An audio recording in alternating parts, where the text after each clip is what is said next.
Before we get into the deep stuff, let's give some basics or some things I want to do inquire from the others.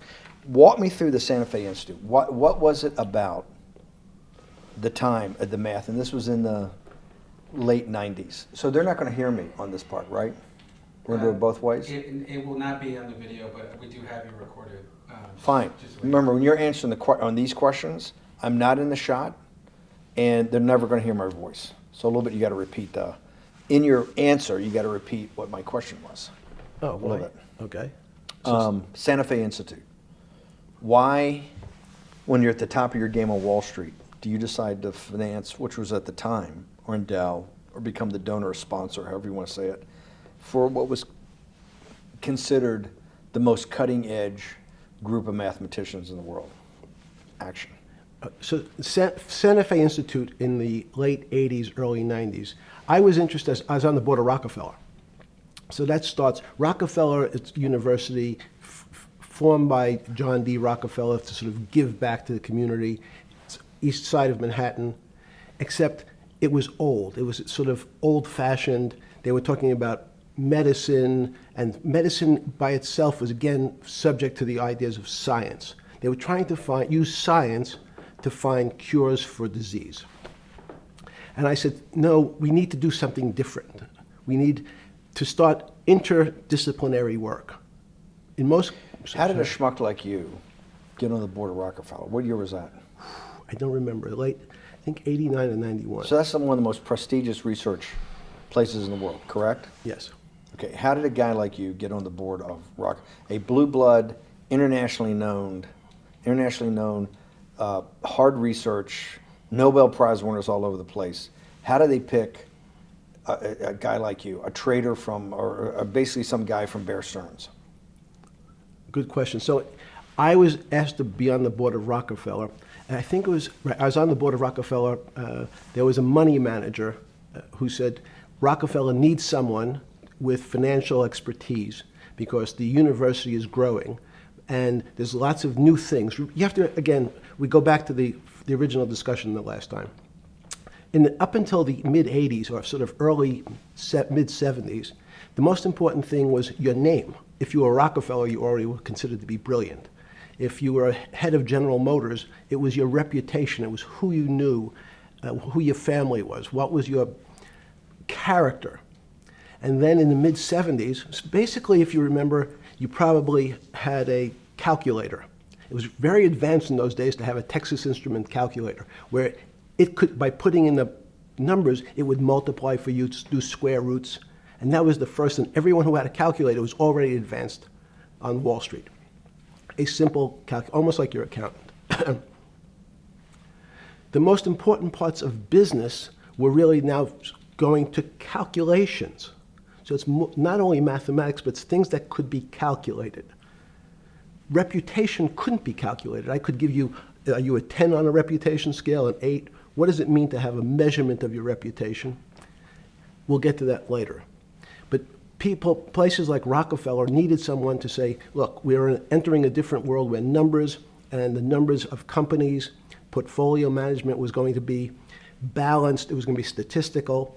Jeffrey, could you come on the board? Potentially sit on the finance committee, Nancy Kissinger and a bunch of other people. And David Rockefeller and I got along very well. He was an unbelievable human being. Respectful to everyone. He introduced his driver as his colleague, not his driver. He would never say, this is my driver. He said, it's my colleague. And David started to explain to me world politics. So David would say, Jeffrey, money is going to be sort of the most important things. People don't understand money. You seem to have this knack for money. I said to David, tell me about your life. What was the worst and the best part of your life? So David said, when I grew up, everyone knew I was a Rockefeller. They didn't know that my father told me he would not leave me a dime. No money. But every time we went out to eat, me and my 5 friends at school, they would leave me the bill. They would expect me to pick up the check because I was a Rockefeller. And he said, I was chairman of Chase Bank. And he said, I remember like it was yesterday, one of the headlines in Time magazine said, David please fire yourself. So he thought that there was a world that existed that would be a combination of both politics and business and leadership. What do I mean? He formed something called the Trilateral Commission.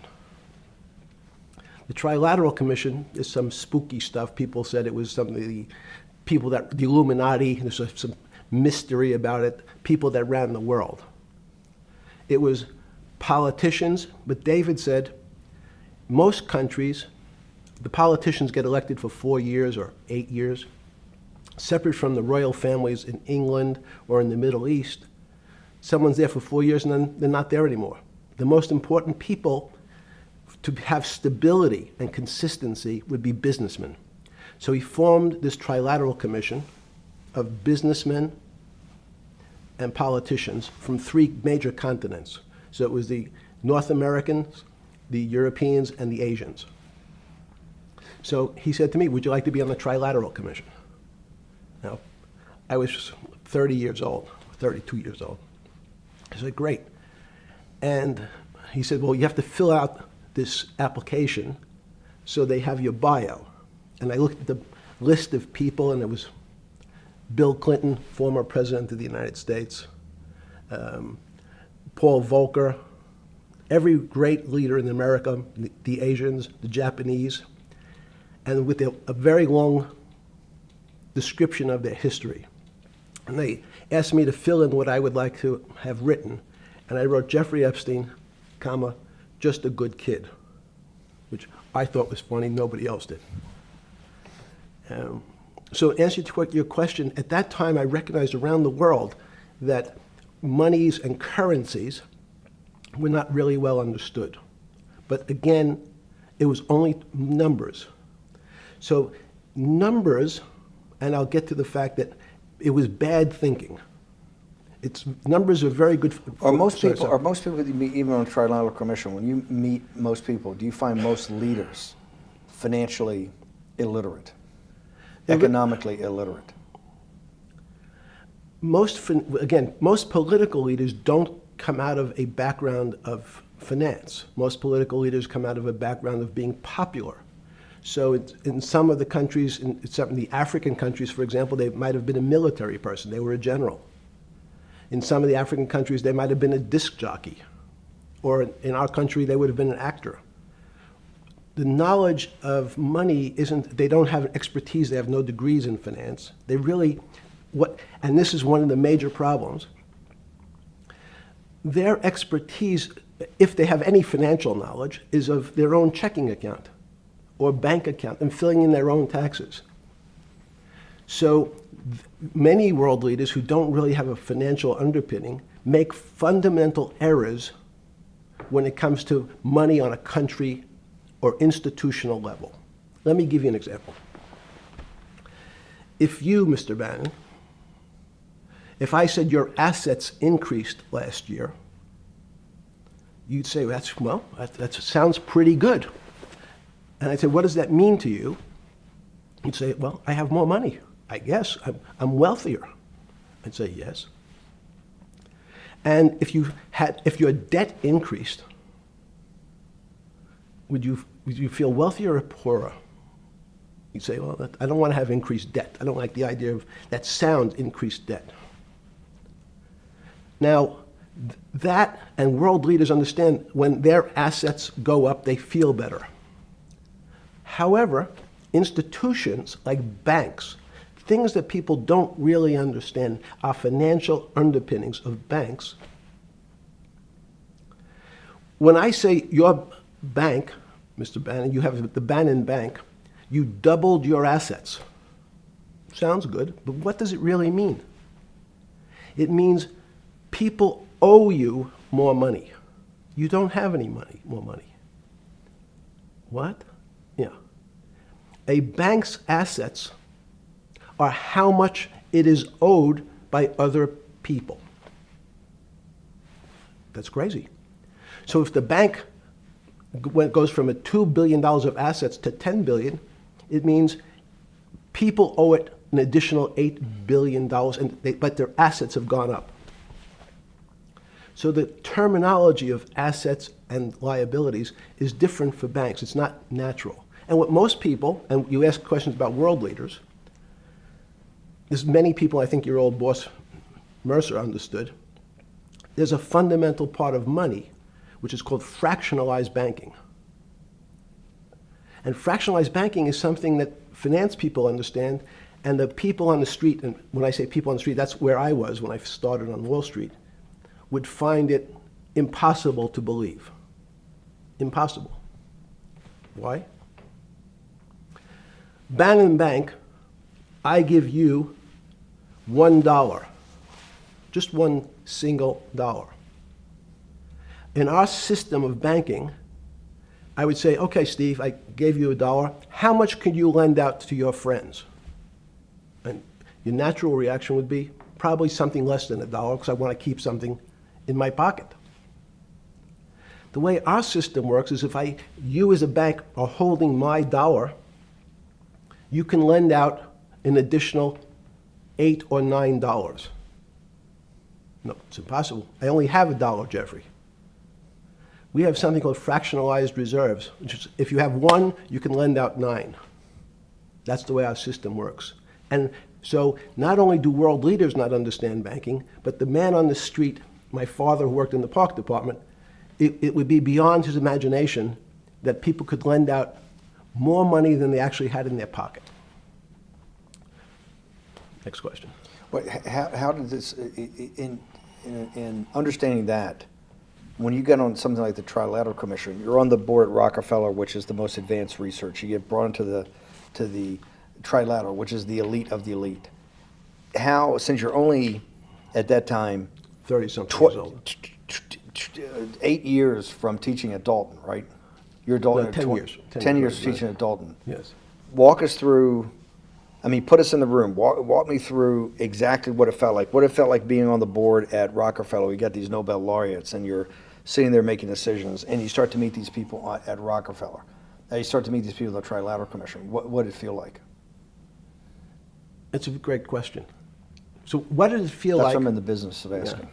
What did it feel like meeting some of these people like Kissinger or Rockefeller? And those were two extraordinary people. But in general, I think the question, the people on Wall Street, I tell the story, the first day, one of the first days when I was in Wall Street, someone said to me, would you like to buy ATV?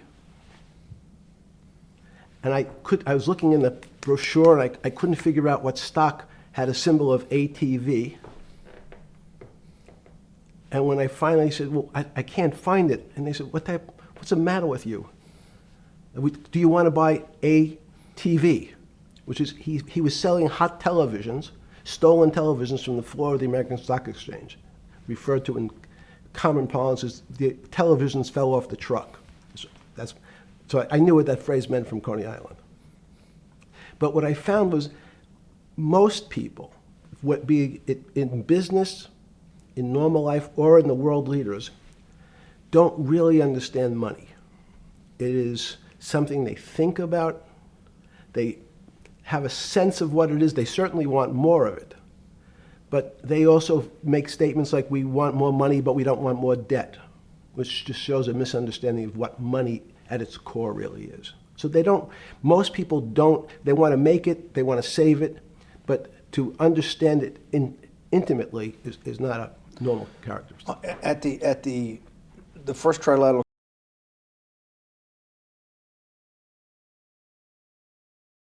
or something? Yeah, good. You're good. Just give me approximate. You joined the Trilateral I Commission. think it might be And we'll be able to show we'll pull down the chart of where your name was, but just give me roughly when it was. I think it could be 90. I don't remember. Okay. Let's Sorry. say early 90s. Yes. When you got on the Trilateral Commission and had do you remember where the first meeting was? It was in Tokyo. In Tokyo. And at what hotel? I would like to say the Hilton, but it's probably not. And it's a 3-day, 4-day? Give me some Three-day event, and it walk me was through the whole thing. Speeches. It starts with a dinner. Just walk me through it. It was boring. You couldn't possibly think it was boring. It's bullshit. It was boring. You had to be stars in your eyes. No. Did you fly over privately? Yes, but it wasn't my plane. So it didn't count? No. You fly over. Yes. And it was who were the first, like when you first met those leaders, you had to be wowed. No. You're 10 years out of Coney Island. No, I'm not wowed by people of position. I'm wowed by people of great ideas. And I don't care if it's the bus driver. I don't care if it's the student I had who has teeth coming out Well, every these guys direction. have to have great ideas. They're the leaders of the three great continents of the world: North America, Europe, and Japan.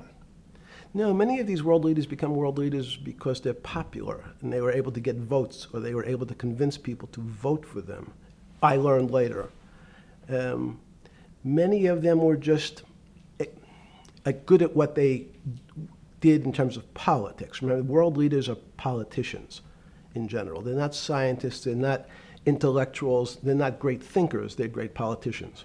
At the first Trilateral Commission meeting that you remember in Tokyo, sometime in the early 90s, do you remember what were the big issues of the day that they were talking about, and what did you think about it?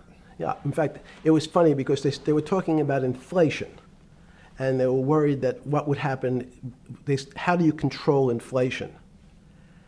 And as a mathematician, I didn't understand the concept. I don't understand the concept today. How's that possible? Well, when you talk about most things to do with money, money is meant to be local. It's US dollars. Then I understand what it means. If inflation, it means my dollar today inflates, and it doesn't buy as much as it did a couple of years ago. The prices go up. I don't have it seems that everything is great, but in fact my dollar is shrinking in value. If you, and you're the financial genius here. I'm just a lowly M&A guy. Sure. If you let me finish the thought. Go ahead. So if you're in America, you can feel inflation. Your salary's gone up, but you can't buy the same car. In fact, it starts to feel weird because the value. That's why I wanted to ask the question then. This is my point. Sure. The people who live and breathe this, the central banks, have been haunted by the specter of inflation since the late 70s. Yes. First off, tell our audience, how did that happen? The two great financial events in the 20th century, I'm not going to get to the 21st, were the great inflation in Europe after World War I, the Great Depression, the hyperinflation in Germany that led to the rise of Hitler, and then this inflation in the mid-70s. Before you go to explain inflation, why is the specter of inflation always the central thing in central bankers' minds? Because it goes back to the first concept I said, the weird concept of fractionalized reserves. The system is not well understood. And most systems, in fact, are not well understood. We don't know how our digestive system. Stop. This is I impossible. understand. This is impossible.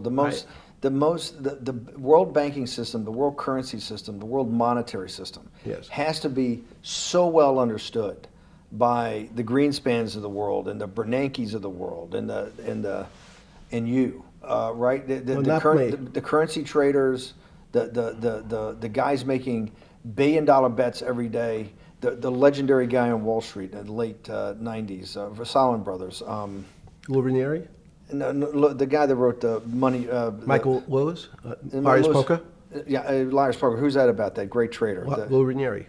No, it wasn't Lou, the guy that ran the desk. That eventually ran the hedge fund that went long-term capital. Yes, I don't remember. Who's the guy? I want to say, I don't remember. Yeah. I'm sorry. Lou Ranieri is big, but Yes. those guys have to understand the system perfectly. No, they don't understand the system. They understand the local part of the system. So, for example, why is not only inflation, most bankers are terrified if the public understood that the bank really doesn't have their money at any one time. It's one of the things during the Depression, there were runs on the bank. The reason the banks don't keep much money in the actual bank is they assume that not everyone's going to want their money on the same day. So it's not really the fear of inflation. The fear is a run on the bank. Everybody wants to take out something that doesn't really exist. Inflation is tied to interest rates. It's a more complicated example. But when your money doesn't buy the same amount of product this year than it did last year, if it buys less and less, like it happened, you used the term hyperinflation. There's certain countries that are not managed well, like in Africa at the current, A $100 billion bill, $100 billion in Zimbabwe is worth 1 American cent. That's the perfect example of hyperinflation. It goes up, it doubles every day. So people are afraid that their value in the system starts to break down. But so if I said to you, does your doctor understand your body system? You'd say, well, I hope so, because I want him to keep me healthy. But you could have a kidney infection, you could have a heart attack, you could have a broken knee. There's lots of pieces of this system.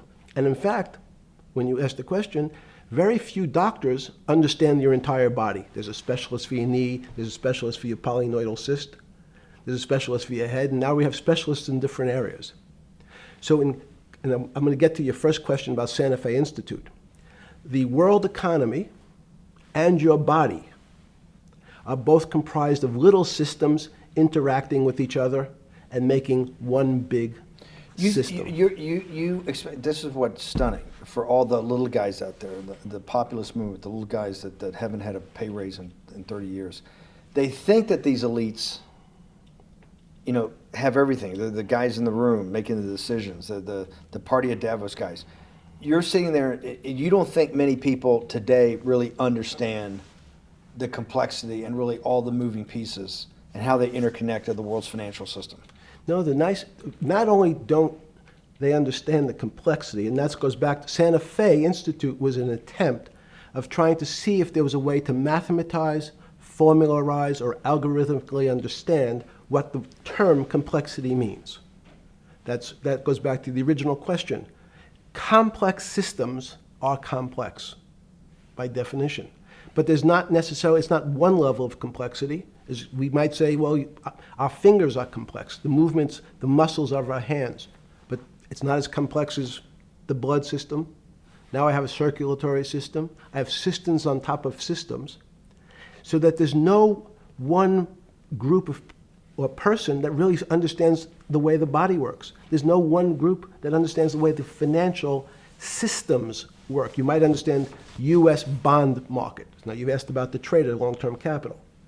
That was a bond fund, very small part of this very complex system. So the goal of the Santa Fe Institute was to see, is there a way to get in, somehow understand how complex systems interact?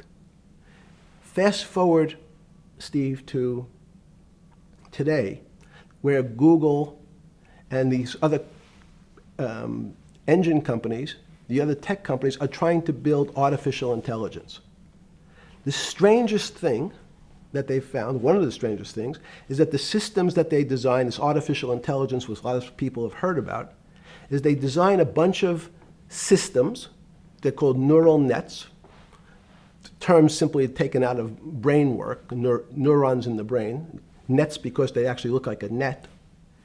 They put in some inputs. The computers work, spit out an answer. Sounds normal to you. It's because you're thinking about that calculator you had in 1976 on your desk. When you ask the person who designed the system, how did it come to that answer? How did your neural net, can you show me the calculations? They say, no, we don't know. We don't know how the thing we designed actually came up with that answer. That's pretty strange. They take the same neural net now and they put it in front of a video game. No learning, nothing. They said to the computer, they say, sit in front of your video game and learn how to play. It seems the computer learns better than any human in history, faster than any human in history, beats any human in history, but when you ask the designer how did it do it, no one knows. It just did it.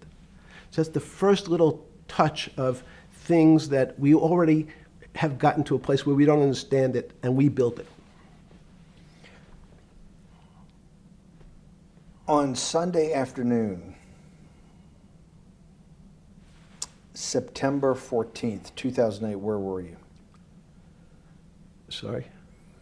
It was the night they put Lehman Brothers in bankruptcy in London. I was in jail. Seriously. Yes. So the financial crisis of 2008 happened when you were in jail? Yes. Oh, this is going to be so amazing. This is going to be so amazing. I take it you didn't have your Wall Street Journal dropped off to you in the morning, your Financial Times. No.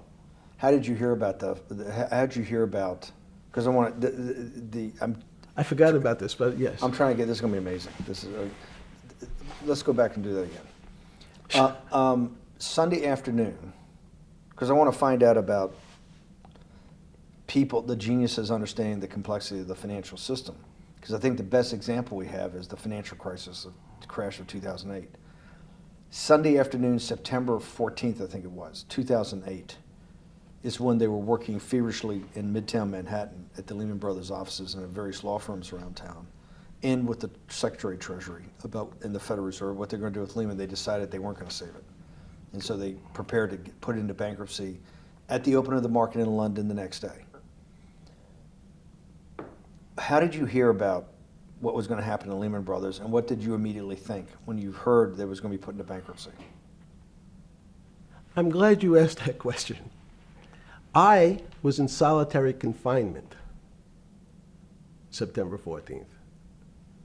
And again, some of the public stories about the wonderful time I had in jail and my work release, which didn't come till months after. I'd been there since June in an 8x10 cell with a bed in the back, a 6-foot bed in the back, a chrome sink with a toilet attached to it, and a little piece of metal sticking out that was supposed to act as a table. Now, since I was in jail, there were no books. Why? There's no library. No library, but you're in jail. No, I was in jail, not prison. So in jail, I was in a place which was called the Special Housing Unit, which is for the roughest, toughest, meanest people. They had put me there, they said, for my own protection. So I was in a 8x10 cell with a little slit in the door where they would serve my food on a tray about 9 inches by 4 inches. And then as soon as I finished eating, they would take the tray and close it down. And one of the guards said, "Do you understand there's Wall Street's crashing. I'm worried about my pension fund. What should I do?" And I said, "Sorry, Wall Street's crashing? What's happened?" And he said, "There's some crisis and some companies are going bankrupt." I said, "Are you sure?" And he said, "Yeah, it's all over the papers. We're all terrified we're going to lose our life savings because we have either a 401k or our pension funds. We don't know anything about money. Mr. Epstein, can you tell us, like, what's going on? Am I going to be able to afford my children's education? Am I going to be bankrupt like this company called Lehman Brothers?" And there's another company in the front page today called Bear Stearns. "Oh, no," I said. Why? Because that's the company I was a partner in. And in fact, that was a company I had a very large investment in.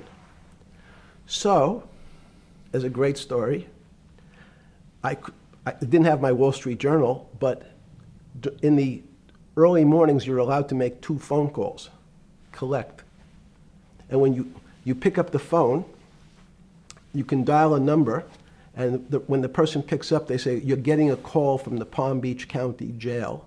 Will you accept reverse charges?" And the person either says yes, and the call goes through, or the person says no. The person I had called was Jimmy Kane, the president of Bear Stearns. And I said, "Tell me what's going on." And so that my knowledge of the financial crisis happened with Jimmy, who was at the center of the storm, telling me about what Lehman had gone under, and they were trying to figure out a way, should they bail out Bear Stearns? Did it strike you at the time of the mess you had made of your life to be in a situation that you're one of the greatest financial minds in the world, looked at by world leaders and asked your thinking by the most prominent and important people in the world, and here you are in solitary confinement. You got to make a collect call to somebody. Did it strike you at the time how all the threads of your life had come together and put you in a position, or you had put yourself in that position? No.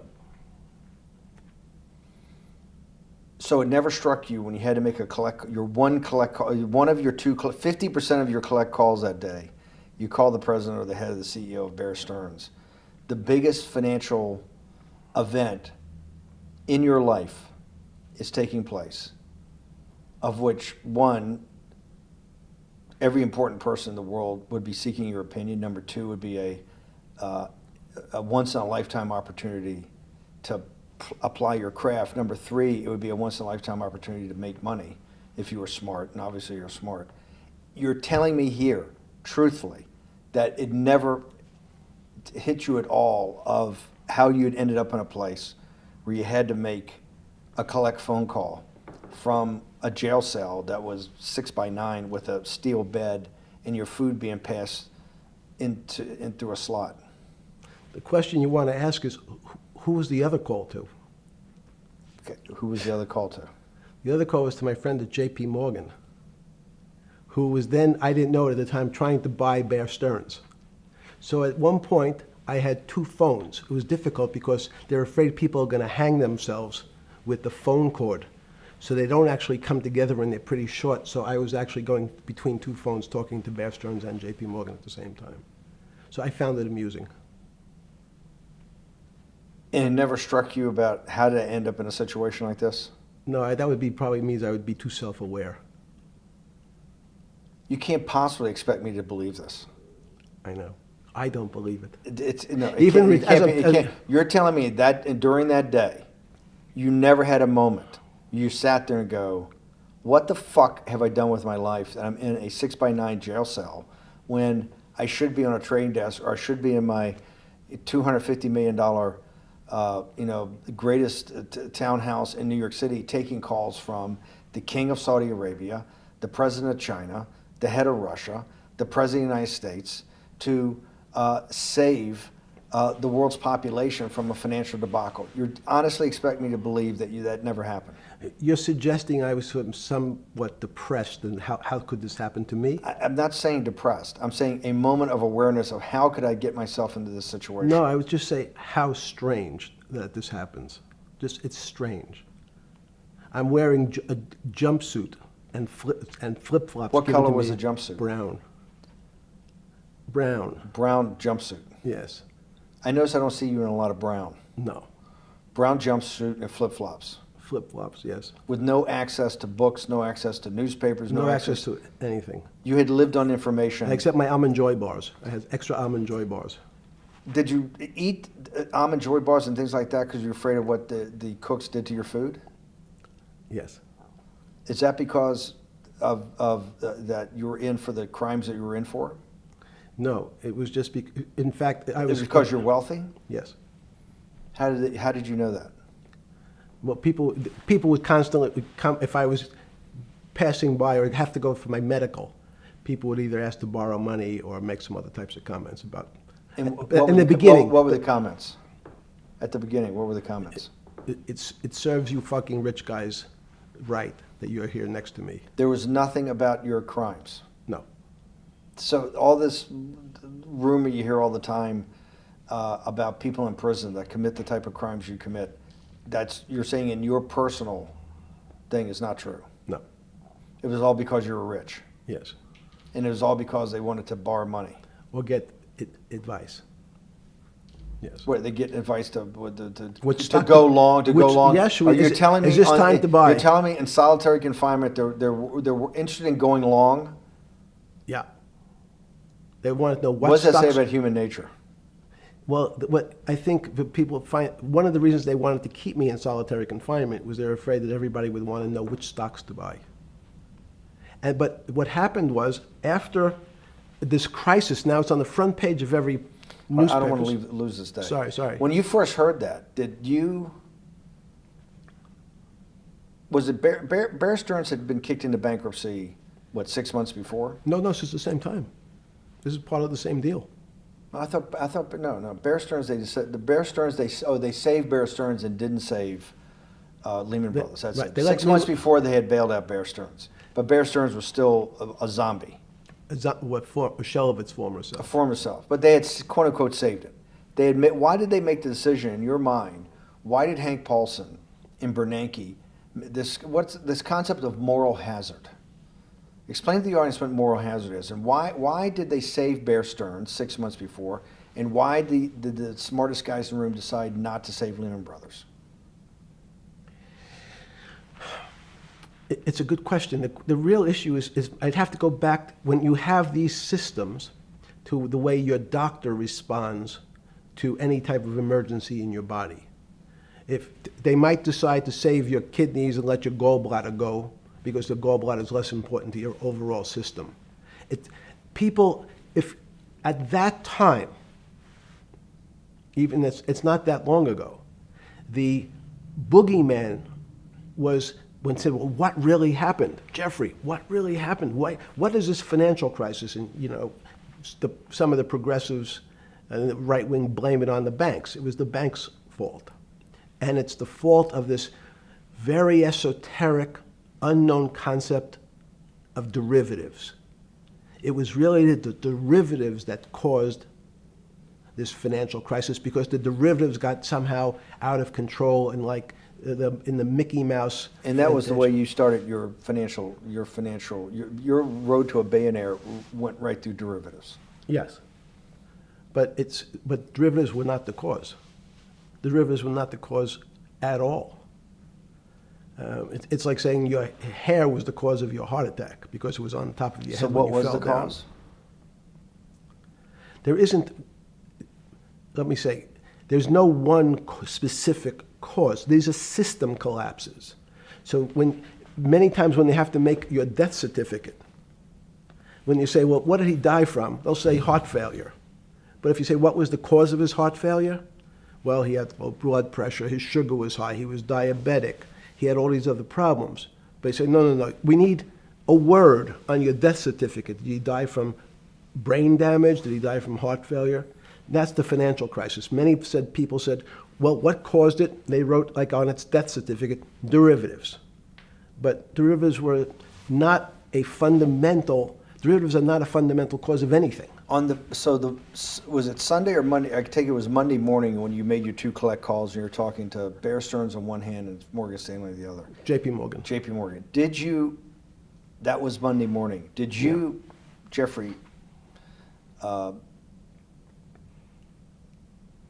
being one of the financial geniuses in the world, did you understand what Lehman Brothers is going into bankruptcy, the domino effect, that by Thursday the financial system would be under such extremis that if it didn't have $1 trillion cash infusion in the United States, it might collapse?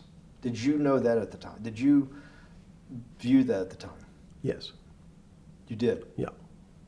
Why?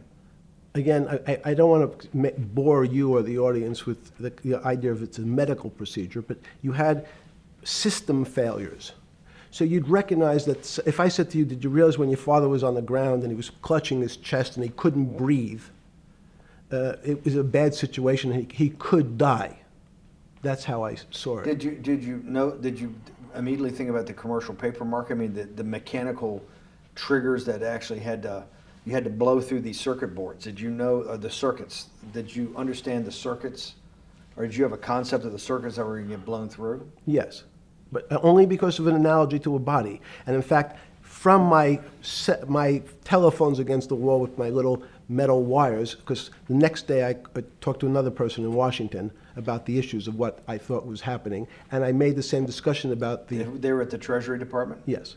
So in a 6x9 cell in... The phones were outside the cell. In Palm Beach County, California? West Palm Beach, Florida. West Palm Beach, Florida. This was your juice diet. West Palm Beach, Florida. West Palm Beach, Florida. West Palm Beach, Florida. You're making a call to Washington, D.C. to talk to some deputy secretary of Treasury. Someone in Treasury. Right. Someone in Treasury. Right. And that does not, the night before you go to bed, it doesn't dawn on you at all. You never have a moment of self-reflection that, how did I end up on this metal cot when I should be at the center of things? No, I had a telephone. So I've said, I can talk to, it makes no difference where I am, in fact. I'm still talking to the same person if I was at my home in Palm Beach. But I'm the here in difference your jail. home in Palm Beach. I can dial my that's a own phone. That's bullshit. No, but you can also make 1,000 phone calls. Here you got to make one, and he's got to take. Think the how much charges. better that was. I had to decide who was the right person to call. That was unusual for me, because I would have called 20 people And before. what was the advice you gave him? I said, you have a sick patient, and it's very much like a sick patient in the emergency room. You can't think about it like your car. People in normal walks of life think about money and things as a machine. And unfortunately, so if your car breaks, cars are always easy to fix. My jets, my cars, if it breaks, I know it can be fixed because it simply follows the same pattern. If this part breaks, you replace the part and the thing works again. People and the financial system are not machines. They can't be fixed the same way. You can't simply take out put some more juice into the commercial paper market, and that's like replacing the carburetor on the car. It's much more, I have a patient who can't breathe, has a stomach problem, can't see, looks bleeding at the same time. What do I do first? I have to think about it as a system. Where's the most logical place? What's the most dangerous place? If your heart stopped, we have to start your heart again. In the equivalent to the money market, why do I have to start your heart again? I need to get your blood flowing. If your blood stops, you're dead. If liquidity, which is the equivalent of blood in the financial system, dries up. Once liquidity is basically cash, putting cash into the Forget system. about what it is. Okay. Liquidity is liquidity. It allows the system, it's the blood of the system. You need to pump blood hard into the body of the economy to keep it flowing. And if you're, especially when you're worried about someone dying, you're not going to be worried about the niceties of, well, you got the shirt dirty and there was some damage. Pump in that blood, keep that heart When you pumping talked to the person in Treasury on Tuesday, the 16th, did you get a feeling as you were sitting in your 6x9 jail cell in West Palm Beach, Florida, that they were on top of things?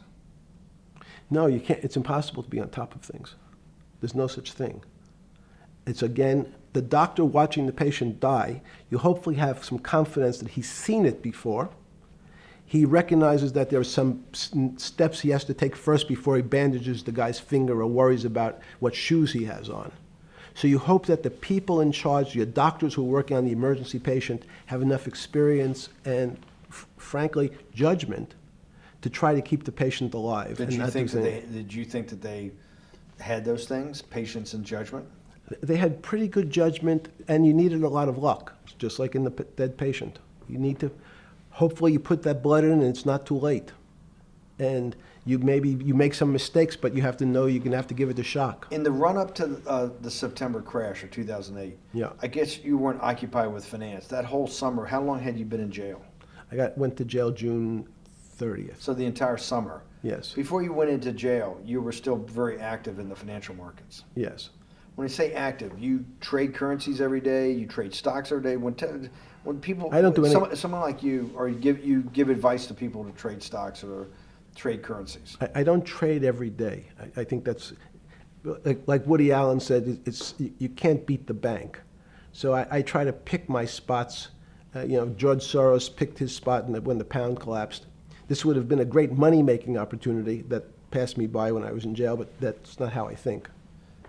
In the run-up to that, in the spring of 2008, that's when Bear Stearns got in problems, I think, in the spring of 2008, and they decided to bail it out. Did the Bear Stearns guys talk to you for advice at that time, when the big crisis in Bear Stearns? No, but see, again, unbeknownst to most people, and it's easy to blame people for the financial crisis, like you'd blame someone for giving your father the drink before he had his heart attack. But what really happened, the real enemy of the finance system was Bill Clinton. And if you ask me what and who caused the financial crisis, I would tell you it was Bill Clinton. Because of what Bob Rubin and he did to deregulate the financial system? No. Because as of the last time we had our 60-minute interview, you talked to me about home ownership. and you asked me whether everyone should own a home. And I told you, no, it's too risky. So the financial collapse of 2008 is because of hardworking African Americans, Hispanics, and whites who wanted to have a ownership stake in the society that all rests on their shoulders. They're the culprits. No, not at all. Okay, then I didn't say they were the culprits. I was pretty clear it was Bill Clinton. Okay. Why was it Bill Clinton? Because Bill Clinton wanted to get votes from those people.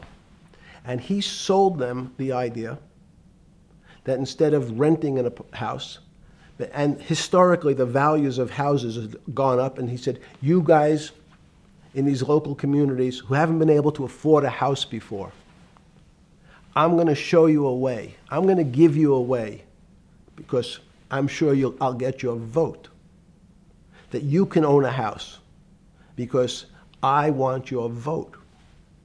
So what we're going to do is I'm going to let you buy a house, Mr. Bannon, when you really, you're right on the border, maybe, or not even on the border. Your credit is not good. Okay, let's be honest. And it's not my fault, it's not Bill Clinton's fault, but if whatever happens, at the moment your credit score or whatever it is, your credit's not good. Now, normally, you come to me and want to borrow money, I'm a bank, and I say, I'm sorry, Mr. Bannon, I can't lend you money because your credit score is not up to where it needs to be. Hopefully, if you work harder and clean up some of your problems, it will be. But no, what I say to you is, I'm going to figure out a way to lend you, not give you. I'm going to lend you money anyway, though you don't have a good credit score. And don't worry, I'm going to get rid of the term that you don't have bad credit. Bad credit sounds pejorative. You don't want to be a person. Sounds judgmental. Yes, sounds judgmental. So what we're going to do is we're going to call your credit situation subprime. Oh, nobody knows what that means. Subprime. That means prime is good credit. Subprime is not good credit, less than good credit. So we'll call it something that people really won't follow, and we'll tell you what. We're going to have people lend you money, though you are a subprime borrower, and I will figure out some government agencies to guarantee your loan, though I don't think you're a good risk. So the banks say, no, no, no, we don't want, initially, the bank said, sorry, this is too risky, Mr. President, for us. We're in the business of managing risk. It's not our money. It's the hard-working people's money sitting in our bank. We can't lend to people whose credit is not prime. You're asking us to lend to people who are subprime. And he says, here's the key, if you don't, Mr. Bannon, I'm going to make sure the Justice Department charges you with discriminatory lending because you refuse to lend to my subprimers. In business terms, you should never lend to. But what we'll do is I'm going to form an agency called Fannie Mae and Ginnie Mae, just another agency names. They'll guarantee your loan. So don't worry. Don't worry. You don't have to pay it back anymore. Even though and maybe you don't even have to work as hard anymore. That's probably a harsh statement, but these players, these two big firms, Fannie Mae, will guarantee the fact that that bank will receive its money. Now, the bank says, wow, best deal in history. I refused to lend to Mr. Bannon, but now he has the big brother, his Uncle Sam. He went to his Uncle Sam, and Uncle Sam says, I'm guaranteeing it. The bank says, I want everybody. Give me as many people as you can give me. Because Uncle Sam is the best credit in the world. Not only it's the United States government. We'll take it all. We'll take as much subprime as we can handle. because it's the best investment for the moment. It's a strange investment because it has politics that has inserted its way into the numbers. Politics doesn't belong in the markets, but now we're going to have, I want the votes, we'll make guarantees that you who can't get a house normally will be able to get a house from the bank. The bank says, this is the best deal in history. We will package 100, 300, 1,000 of you subprimers, and we'll sell it off to somebody else. And the whole system becomes mired in subprime mortgages. That's becomes the What do issue. you mean mired? There's just too much supply, it's a supply-demand problem? You get too much supply? No, it's a very good question. What does too much supply mean? Well, then you get to people, go back to your first question to me. Government leaders. Government leaders know if they're good, and they can do mathematics, they can balance their checkbooks. So certain people in Congress said, well, how do you value these subprime mortgages? The banks say, we've been valuing them the same way we've always valued them for the past 20 years. The accounting firms, there's something in this country called GAAP accounting, which is a standard type of accounting. And we account for them the same way we've always accounted for them. If we paid $1,000 for your mortgage last night, when we put it on our books today, we're going to say its value is $1,000. Makes sense. I paid for it last. What's its value? It's $1,000. That's what I paid for it last night. No. The Congress people said, that's not really a good answer, you know. That doesn't give us confidence that you know what you're doing. Because what happens if you have to sell it tomorrow morning? Something's happened and you have to sell it. Remember, there's kinds of stress tests. Would you be able to value it at what you paid for it the day before? And Wall Street says, that's not the way you can think about this. This is crazy. We always value things at the cost from the day before. And they changed the accounting method, in essence, to say not what it was worth yesterday, but if I have to sell, what would it be worth?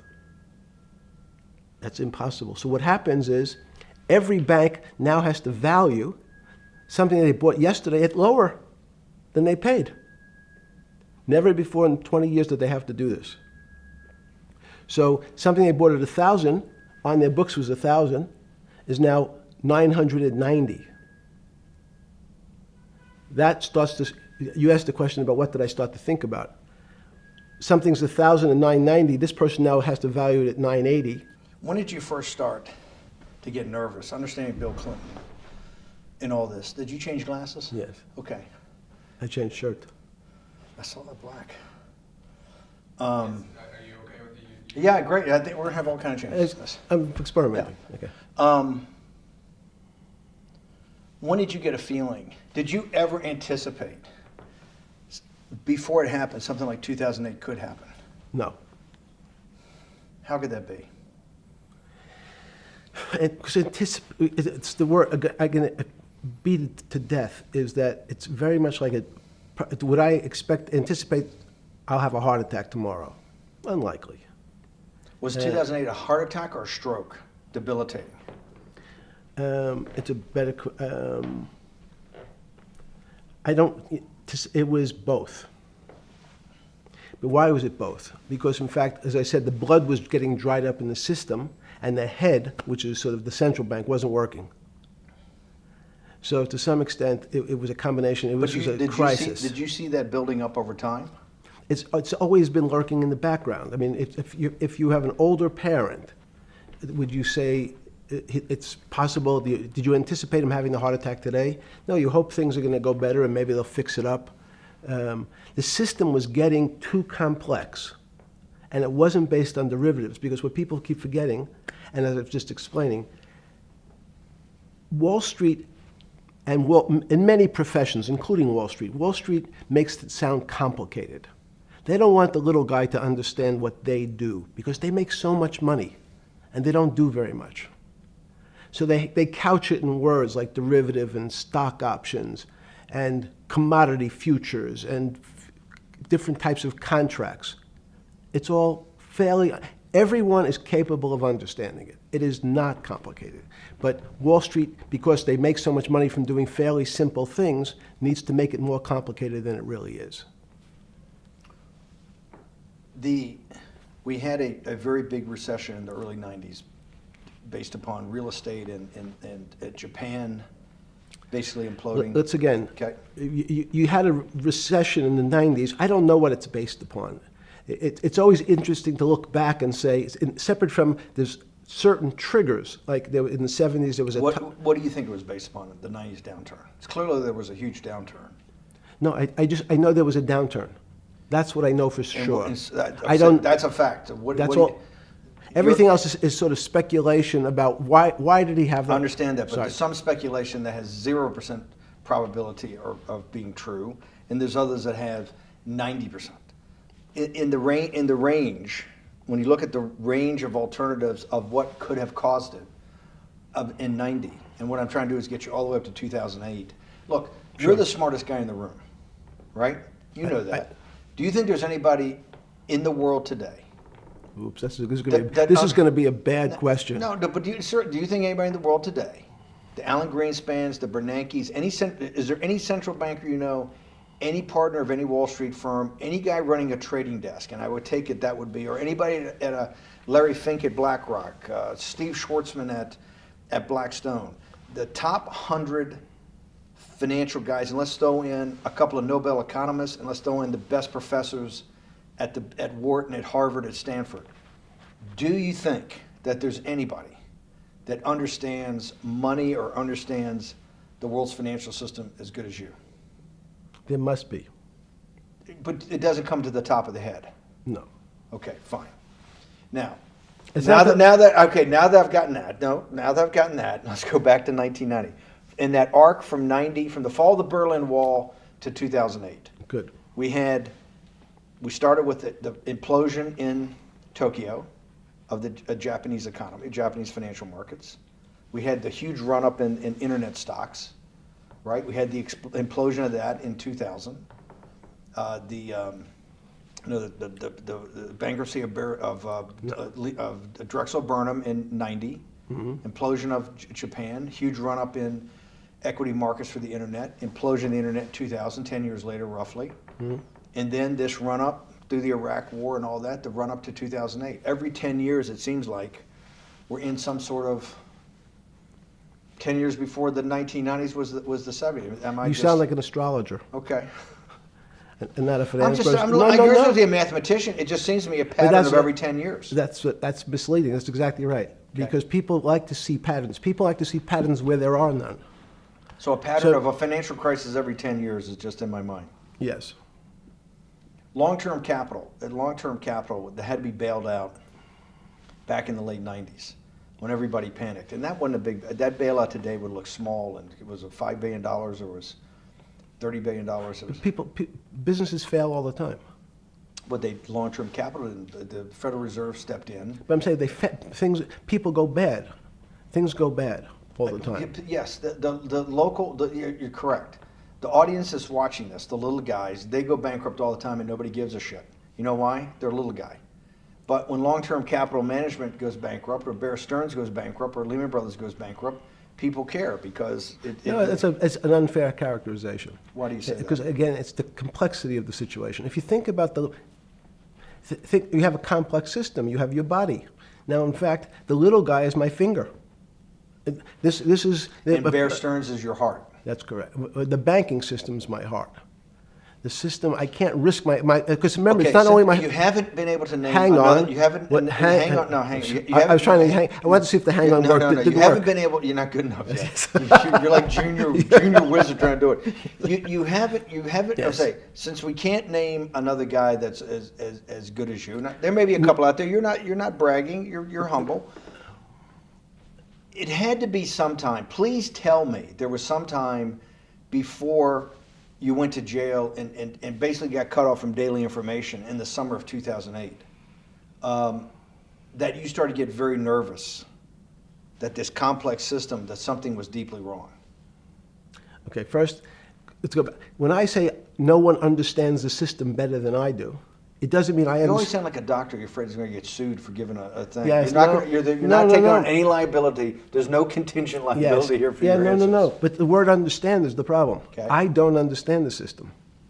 So I don't understand the financial Will you system. please stop? You cannot sit here and Yeah, tell no, me. no. What we just went through, I'll go through again. The hedge fund managers, the money managers, the central bankers, the commercial bankers, the heads of the investment banks, the heads of all the trading desks, the top economists, and I'll throw in the business school lecturers at Stanford. Of all the top 200, 250, you can't name at the top of your head the guys are at least at your level. You have to understand it somewhat.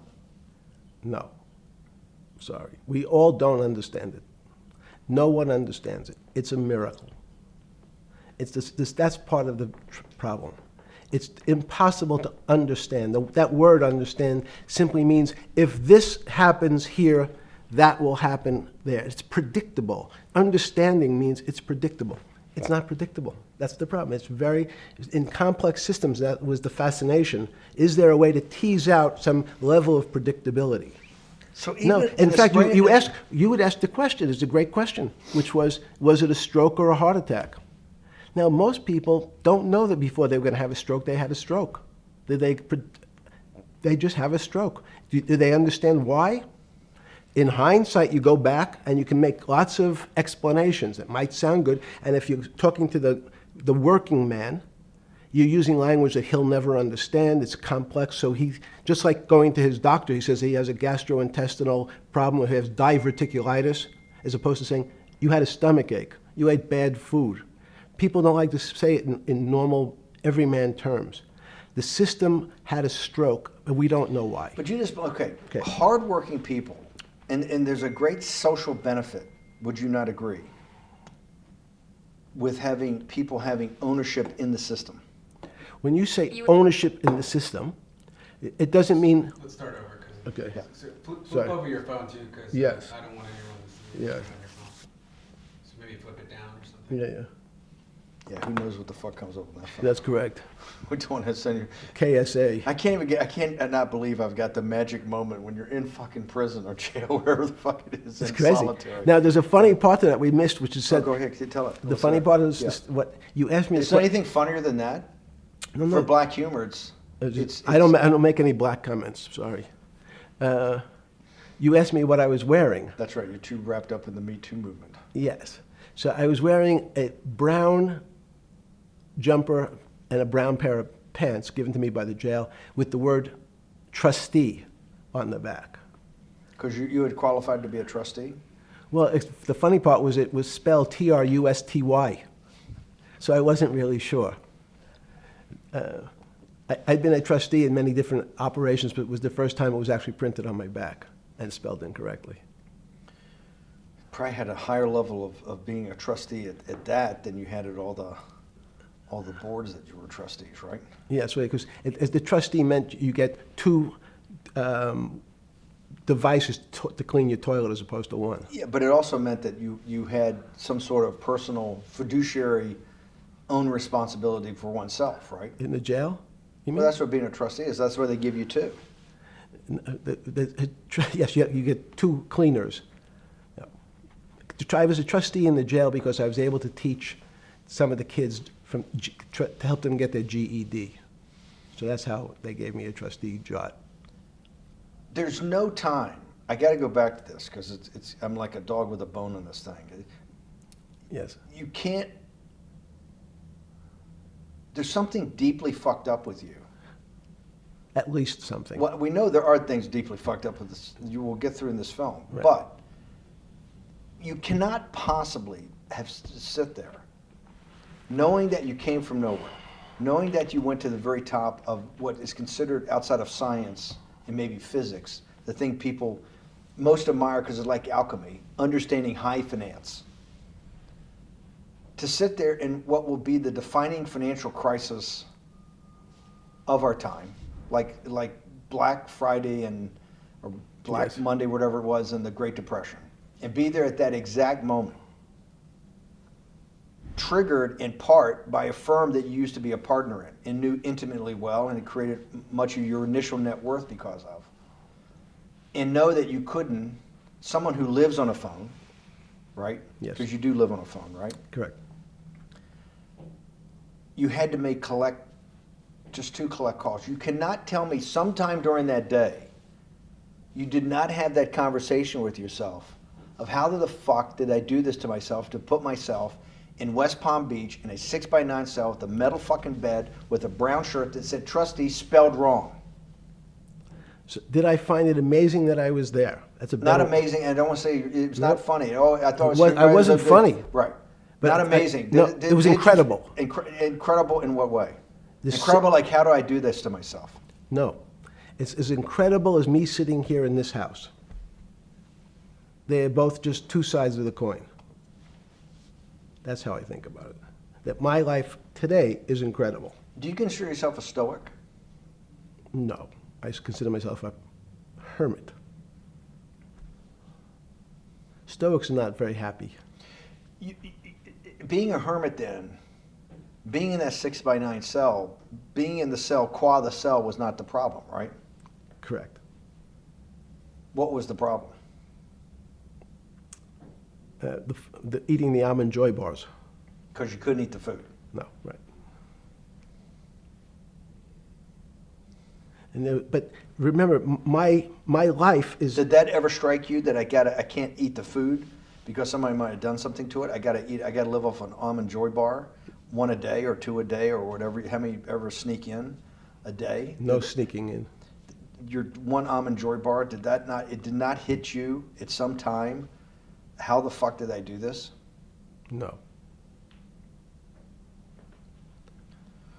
Let's go back to the spring of 2008. Were you so wrapped up in your personal issues at the time you were not spending enough time on the financial markets, or were you deeply involved in the financial markets like you normally were? In No, the spring of 08?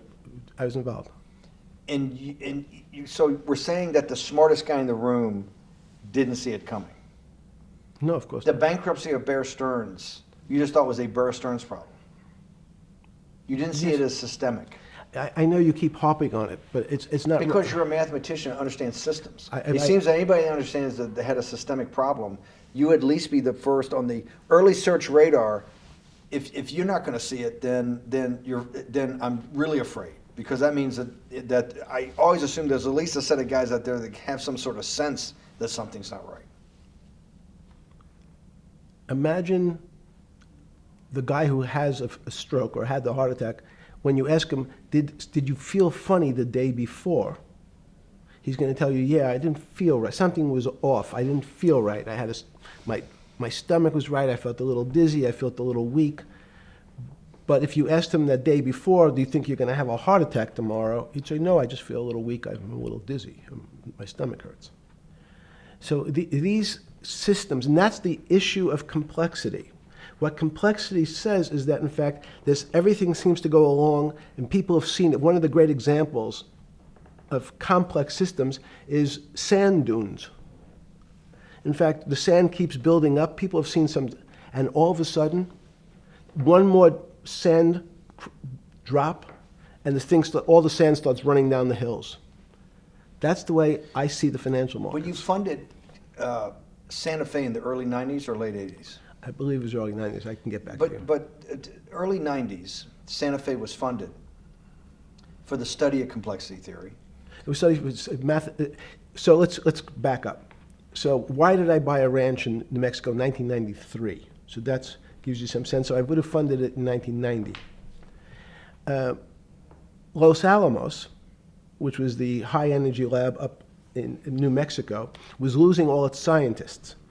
And They were Los closing- Alamos, it was where Oppenheimer and where a lot of the nuclear weapons program, the bomb. That's where the original bomb. Manhattan Project. Manhattan Project Yes. was Yes, sir. as Los Alamos, and you bought your property out in New Mexico to be near that? Yes, because the scientists were going to be, they cut the funding for high energy physics. But the people who worked in Los Alamos would still be in the Santa Fe area. They cut that because this was the Cold War dividend, right? I don't remember exactly why. It was because, again, people thought that physics and high-energy physics really wasn't that important. Because that was about nuclear weapons. No, it was because they decided, which may be not right, this was the same time that Murray Gell-Mann came up with the term quark, Q-U-A-R-K. He picked it out of an old poem, the word quark. But it was mysterious.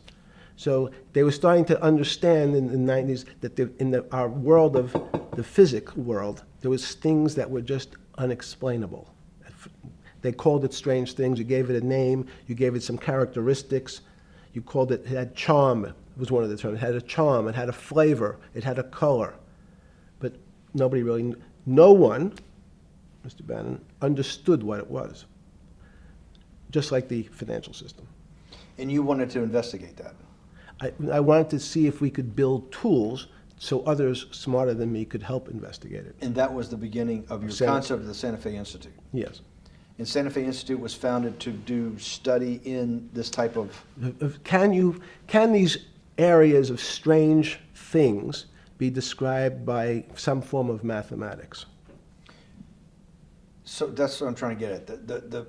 The foundational thought, the organizing principle of Santa Fe, Yes. in the high physics lab at Los Alamos, Right. which had been the headquarters of Manhattan, and the Trinity Project, right, the bomb. Yes. So you're talking about the elite, the high priest Of physics. of physics. Yes, sir. Which, high priest of physics, some subset of that is also mathematics. It's math. Yes, they're both similar. Project out. One of the tools you want to do is to make sure that in this complex system, the finance system, I'm doing a lot of this for philanthropy and a lot for the good of mankind, but also to be able to understand this complex system, the most complex outside of maybe our body, of the financial world. Yes. Did they create tools, or were you smarter in than the mid-aughts, 15 years later, than you had been then because of work that was done at Santa Fe? No. It was great.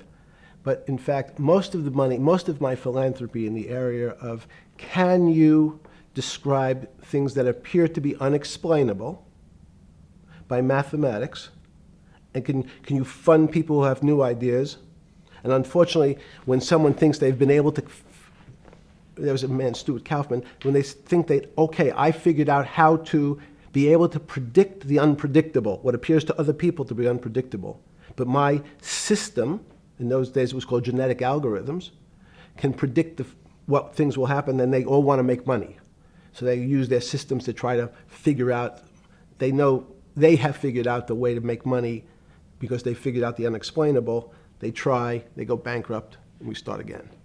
So with a cold view, what I've come to realize is that the attempt to mathematize, formularize, or what in your prior world, to understand what really is, in today's world, still unexplainable, is impossible. They're miracles.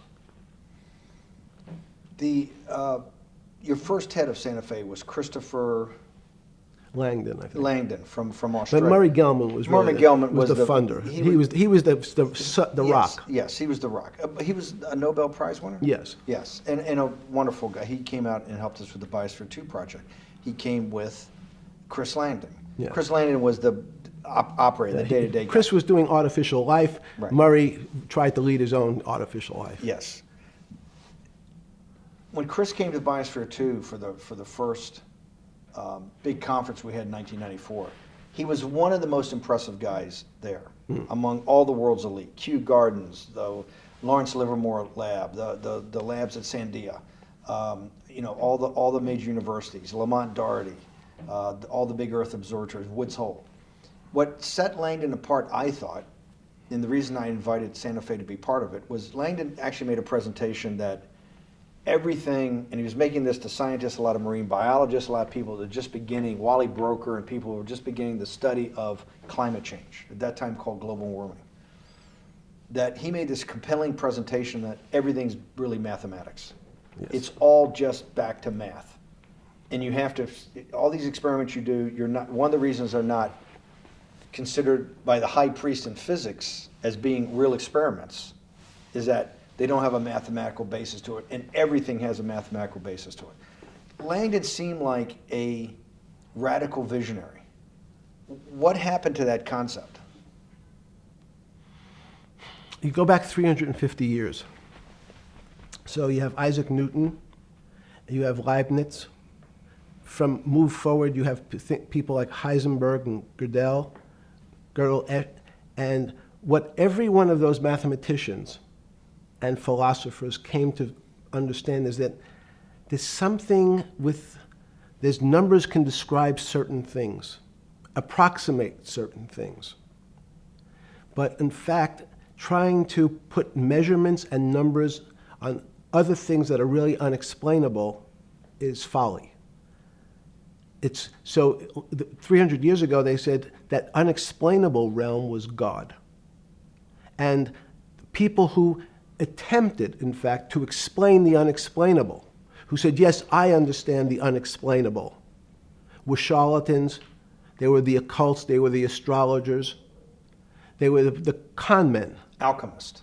Yes. Well, no, alchemist was, in fact, they believed that there was a way to transmute one metal into another. In fact, they always wanted to see if they can create gold. There's no reason, if you think about it, they recognize that one metal is different than another metal because it has some additional pieces to it. It has additional neutrons or protons or electrons. So because they thought it was a machine, they believed it was a machine, if I can take 5 protons and add 5, that gives me 10, I should be able to get gold. Move everything around inside these systems, the molecules transmute one molecule into another, and if this molecule I've transmuted it into is gold, I'm a rich man. It's back to money. But there's something strange happens. Isaac Newton says, this is really weird. If I want to push a ball on the table, I have to touch it. Maybe I have to blow on it.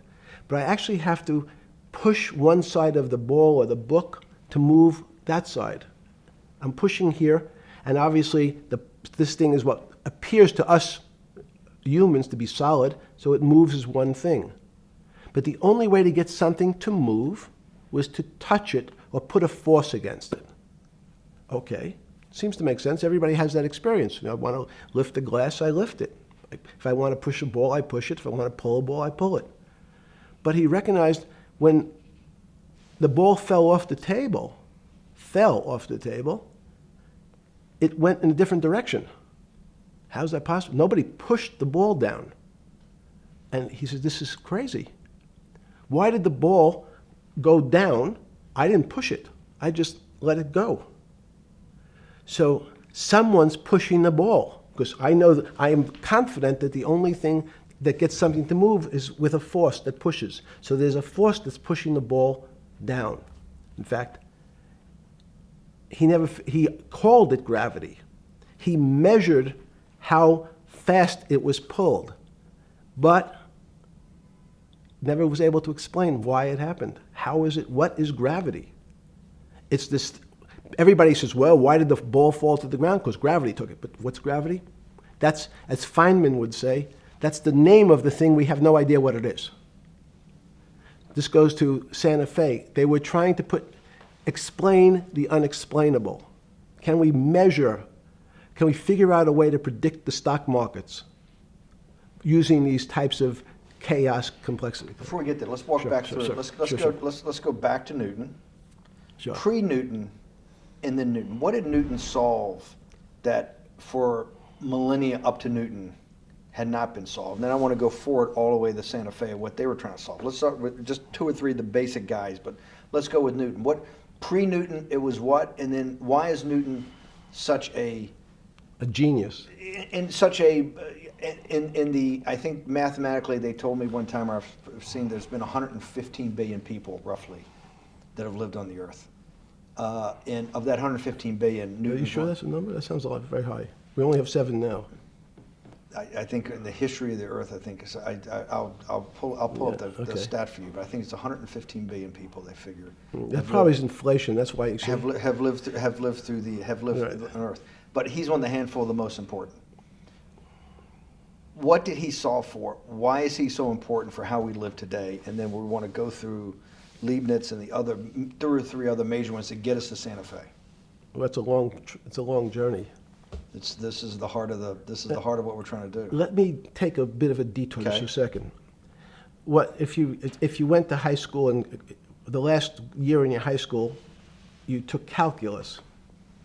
So Isaac Newton sort of invents calculus. Well, that sounds invents. You know, mathematicians. To torture seniors in high school before they graduate. Yes, but obviously no. Yes, the answer is yes. Certain people could never do calculus.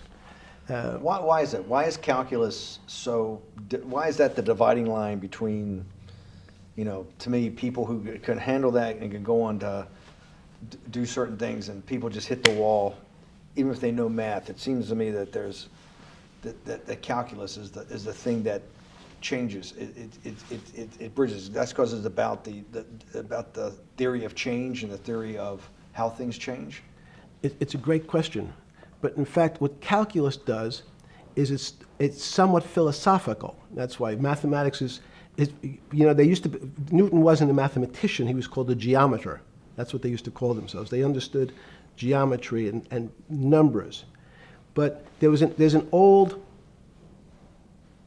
conundrum where it says, during Pythagoras' days, Zeno's paradox it's called, where they said, well, if the wall is 2 feet away from me, and I take one step that's halfway to the wall, that'll be 1 foot away. And if I take another step that's half again, that'll be half a foot away, and then 1/4 of a foot.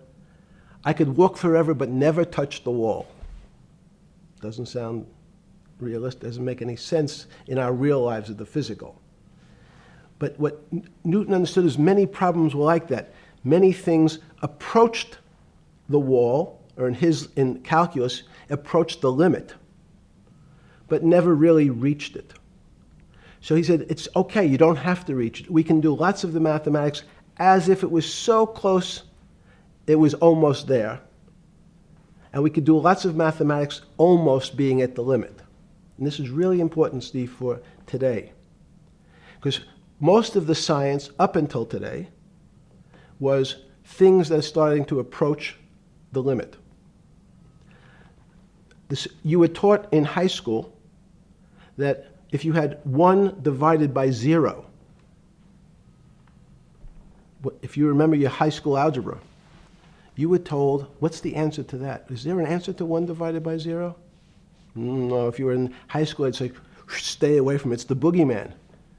You could write it down as it's undefined.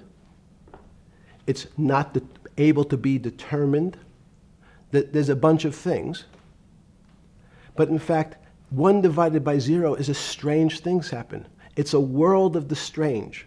And what I'll explain to you after is that when you get 1 divided by 0, you get into a world we don't know what happens. The answer is it's not explainable.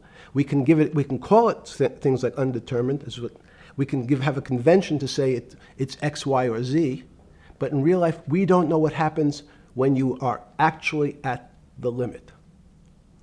So Newton thought the same concept, is that the limits were God. You got close to God, but you could never be God. He had this sort of religious interpretation. Okay, I want to go back to Newton. Why is Newton such a big dividing line in mankind's history? What is it about Newton? What is it about what he's trying to solve? What did they not know beforehand? And because we live to a degree in a Newtonian universe, although I realized later subparticle atomic physics, but at least for a while it was Newtonian. So what's the dividing line? Why is he so important? Why is he an inflection point in mankind's movement from the swamp to the stars? It's a great question. Stars were by Kepler. What Newton starts to allow us to do is to make accurate predictions. Remember that we've talked about that with money, about the things in our physical world, how cars, he didn't have cars, how horse carriages moved, how bowling balls moved, how pool cues and pool table balls. Had people tried to solve that before Newton? Many tried it? Heraclitus or Plotinus, Pythagoras, had these greats that we hear about, had they tried to solve the same problem? Not the same problem. They tried to again, what Pythagoras does, he starts to figure out this relationships in triangles. For example, everyone knows the a squared plus b squared is equal to c squared, that Pythagorean theorem, which is basically says these shapes in a triangle, each side of the triangle has a fixed relationship with the other two sides. That's strange. He knew, again, but it was all numbers. This was a system of things in the physical world, and Pythagoras says we can start putting numbers on things that help you predict how they will behave. You can add two triangles and make a square, some different shapes. They were looking at geometric forms. Newton says, well, I want to know how planets move. I want to know how things around me move. Can we find formulas? Can I find formulas that explain what I see in the physical world, how physical things interact and how they describe one another? Again, the fact that two things, two solid masses, for some very strange, unknown reason, unknown today, attract one another, no matter what they are. People have seen the experiment. You hang something, two little metal balls from a string, they move towards each other. In fact, they move towards each other was very specific. So when you drop the ball to the floor of this room, Newton says, in fact, the room came up a bit to meet the ball. The room moved. It's imperceptible. You can't really perceive that motion, but they attracted each other with certain ratios. So he started to be able to measure things in the physical world. And that was great advances. It also, now you wanted to move very quickly. Unfortunately, most people, especially in the 20th century, 19th century, said, well, like Newton, let's measure everything. Let's measure people's behavior. Let's measure their psychology. Let's measure their health. You go to we can have my blood test. Let's measure everything. We measure Wall Street. Their voting habits. Measure, measure, measure. Can we put a number on how much I care for my wife? Can I put a number on how I feel? And we tried, unfortunately, we try to mathematize the finer things in life, and then recognize that there's things that, unfortunately, just fall outside. Schrodinger wrote a very famous book about what is life. He was trying to figure out a way, can he describe the difference formulaically between things that are alive and things that are dead? The answer is no. The things that are alive in my world are miracles, not magic. Magic has a bad connotation, trying to hide things. You don't believe in the spirit or the soul? That's what animates people, is your spirit or your soul. That's No. Have you ever seen someone die? When they die, their spirit leaves. Their soul leaves, no question. So in There's fact, no question to you about no that. question. There's no question to you that there is some animating life force within us that leaves when you're dead. Yes, in fact, I refer to the soul. This obviously is certain. The questions in the past, even Because during people would normally think you were soulless. So Thank you. But have you talk about you actually believe in it and have done some thinking about it is pretty shocking in its own right, isn't it? Well, again, mathematics. Leibniz thought. We know Newton was at Cambridge, and he was the head of the math department, right? He's a professor, essentially. Yes. But Leibniz, was Leibniz a German professor? Yes, but what Leibniz said is the soul is so strange because God took chemicals, which is simply the material, like tables, and he somehow made this material able to have a thought. How strange is that? Not only does it have a soul, but some way it was put together that this material substance is able to think. So when you say to me, it's obvious to everyone that there's such a thing as a soul. Now, if you're part of the Charlatanville, you'll try to explain it to people. The soul I describe as the dark matter of the brain. Why is it dark matter? Because in high energy physics nowadays, you hear terms of dark matter, dark energy. Again, terminology. It's a complicated term. Why is it dark matter? Because we can't see it, that's all. What do you mean you can't see it? Well, somehow we see something moving towards this area of darkness. Something, I can see this thing. This appears to me to be empty. It's just black. But I see it being drawn this way. So I say, well, I know if this were matter, that would follow that equation. If this was solid, it would explain the way this particle moves. But I can't see anything here. So I'll just call it dark matter. And I'll say, I don't know what it is, but it behaves as if there was something there. The soul is obvious to everyone that there's something different between things that are alive and things that are not alive. But we have no idea what it is. It's currently unexplainable. I believe we need an entirely different system of analysis to try to figure out. But Sorry. No, with Newton, with all his alchemical studies and things he worked on the spiritual side, Leibniz that just talked about the soul, Schroeder talked about what is life. If a modern scientist or someone that you funded at MIT or at Harvard or one of these things talked in those types of terms, they would be considered to be a wingnut today, wouldn't they? They would not be. They would not be on the path for tenure, right? Unless they were in the philosophy department.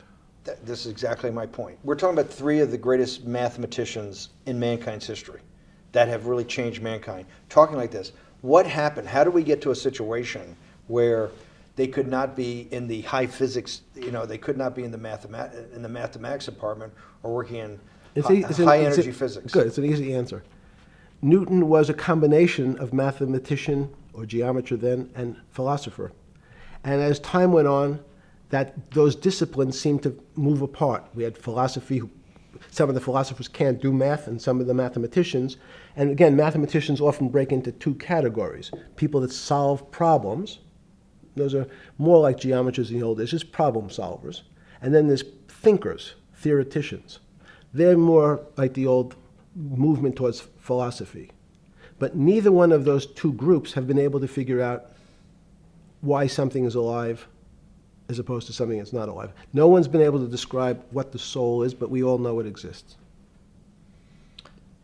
And I think what we need is science is a bad word. I think science only describes the things we already know about the physical world. In fact, there's an argument that the physical world that we see has been created out of our systems of mathematics.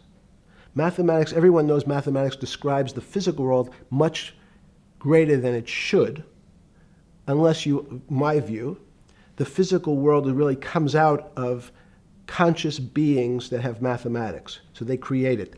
This table appears to you and I to be solid. To a bat, because we have light that's bouncing off the table into our eyes, it appears solid. If instead of eyes that responded to wavelengths of visual light, our eyes responded to radio waves, the radio frequencies, it's not different, it's the same type of frequency as light, but different speeds, the table's invisible. We know that our phone works in this room. So the waves are coming through the windows, the waves are coming through the walls. So the walls are invisible to that type of radiation, that type of energy. The walls I can see them because my eyes, a physical system determines that the walls are there. You, with Murray Geldman, you founded, or with the original donor, and had the idea of Santa Fe Institute. In 10 or 15 years later, that effort to study the complexity of systems mathematically. Yes. Was it's a essentially total failure. Yes. A total failure. Total failure. Why is that? It's the failure of science because, in fact, if to some extent science doesn't describe romance. I don't know why I'm attracted to somebody. I don't know. People are attracted to each other, and everyone has the same feeling. They've seen someone walk in the room, and they say, "Oh, that person gives me a creepy feeling." Science has tried to describe. Science doesn't describe what creepy feelings means. They just know it's a creepy feeling. I think women as I said the last time, have an intuitive sense. What is intuitive? They have intuition, they have feelings, and they're able to deal in the realm of things that men, especially men like myself, find unexplainable. They have women have intuition, men see things a bit differently. Men want to measure everything. Women are not really that interested in measuring. In what you're saying in macro terms, you actually think science, mathematics, maybe ultimately technology is moving to that more intuitive. I think science and math are old-fashioned.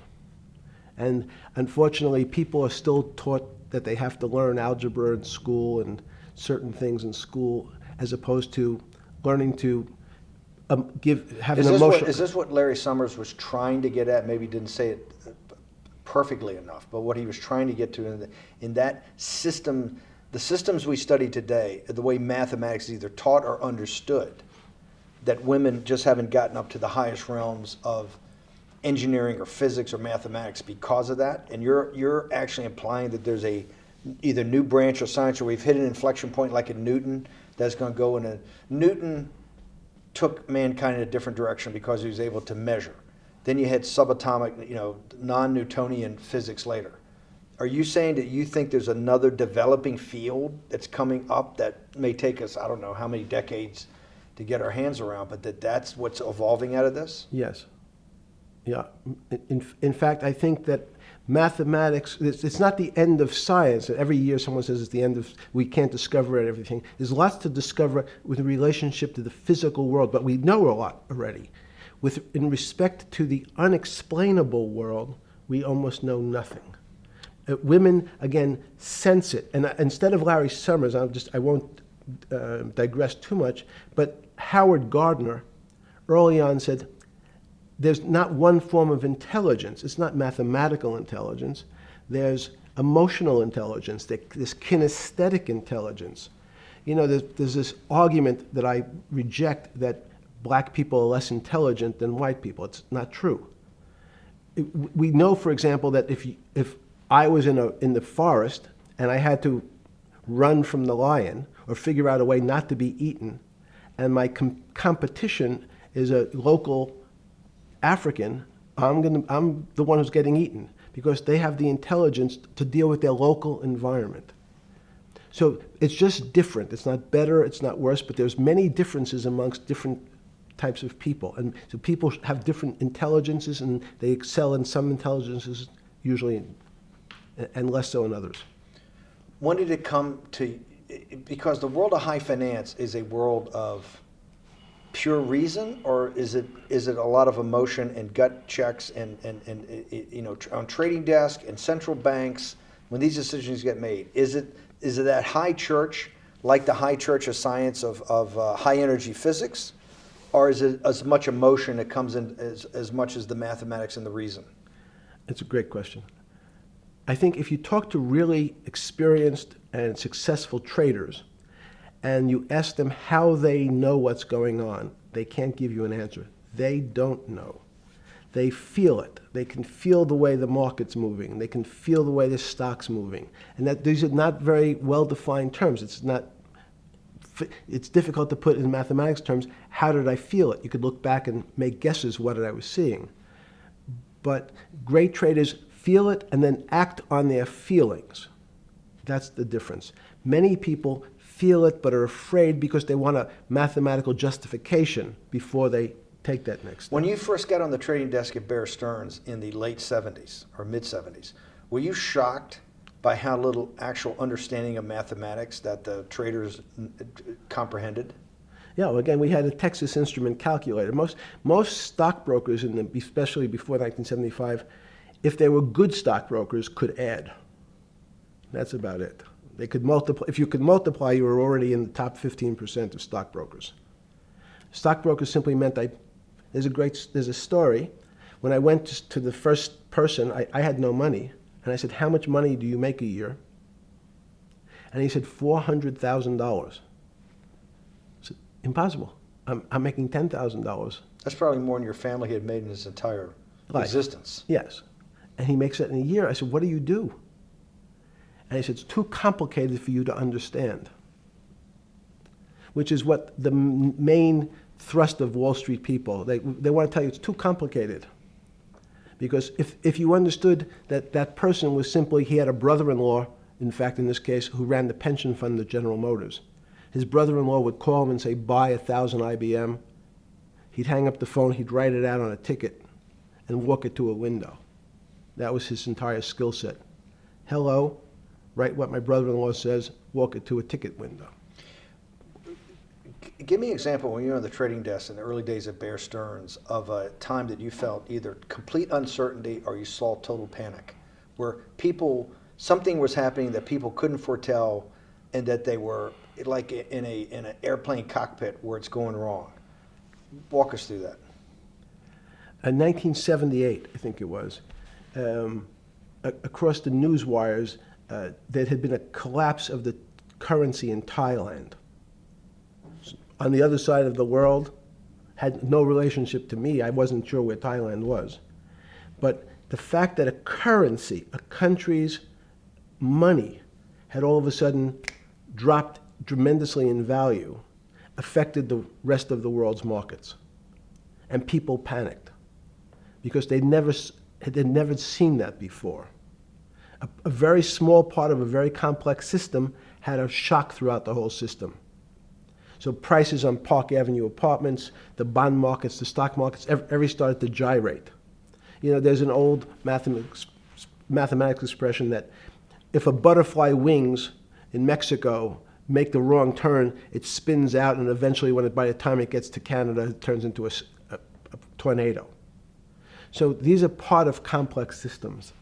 So yeah, Wall Street in certain parts. Santa Fe Institute was supposed to actually come up with a formula for that, for the butterfly wings. Why in 15 years did you reach the end of at least that experiment?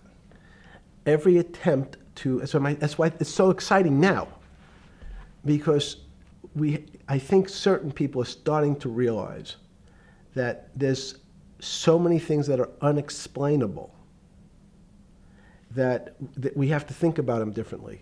Music is a great example. It's a common man's example. You know, when you hear a certain song, it makes you feel a certain way. How does it do that? We don't know. We can't mathematize it. And even that music, Steve, nowadays we compress music. When you have a violin, it's compressed onto your iPhone. So what does compression mean? I'm taking lots of information and I'm cutting it into lots of pieces and squishing it together. And when I squish it or compress it, I have to take out lots of pieces, but I say that they're not very important pieces. It's those pieces that we take out when we compress data, to me, are the most interesting parts of life. You just said a while ago, part of this new search for science may go back to when people were actually talking about a soul, and you said there's no doubt in your mind that there is a soul. Describe for me what you mean by that. What do you mean by soul? What do you mean soul different than the physical analog body that we're seeing on film right now? It's difficult to describe in words. I mean, I'm not a poet.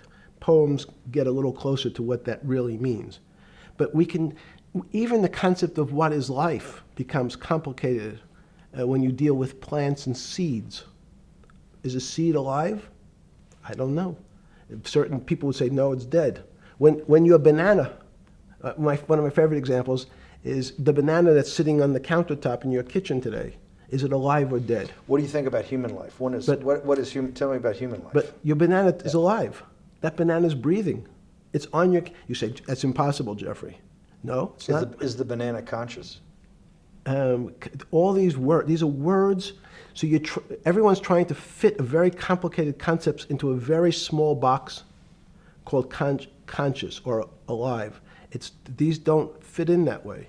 So if you put your banana in a bag and put another fruit in with it, the fruit ripens faster because the banana breathes with it. We don't understand most of those things. So you asked the big question. Sorry. You talk about the life. What about human life? What about it? Tell me what do you think? What do you think human life is? It's a miracle. It's a miracle. And when I say miracle, I can't explain it, and I make no attempt to explain it at the moment. We don't know how to think about it. And anyone, and again, another one of the Feynman quotes when he was talking about quantum physics. He said, anyone, Jeffrey, who says they understand quantum physics and quantum mechanics and quantum behavior, you know they're lying. Let's talk about it. That's post-Newtonian. Talk about what's the difference, who founded quantum mechanics, why is quantum mechanics taking Newtonian physics and taking it to the next level? It forms a much broader category. Let's go back to this desk. You use the thing of Newton using this desk. Why can't Newton's theory explain everything? Why did subatomic quantum mechanics or quantum physics have to come in to explain this? Well, so let's go right back to square one. Why is it called quantum physics? So quanta is a word that simply means packet, small amount. So it's quantized.